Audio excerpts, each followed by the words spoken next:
Ugxeka Gcokama Elisha umlisa Mumbe mayelana nevidiyo eyayitrenda ey'nkundleni zokuxhumana la khona uMthandeni ekhuluma namaphoyisa ewatshela ukuthi awamshaye asife sonke. Uthi le nkulumo kaMthandeni kwakumele ngabe uyitshela othibela.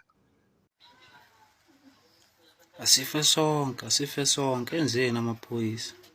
Ngoba phela lo nkulumo leyo kumele iqondane nabanikazi bayo othibela, hhayi amaphoyisa. Kubuhlungu yazi ukuthi uvele uthi ephoyiseni ngishaye phela, ngithi uyazi vele ngilize likushaya. Lo nkulumo leyo kumele iqonde ngqo kubanikazi bawo othibela, hhayi amaphoyisa. Enzeni amaphoyisa manje? Enzeni? Ngishaye phela.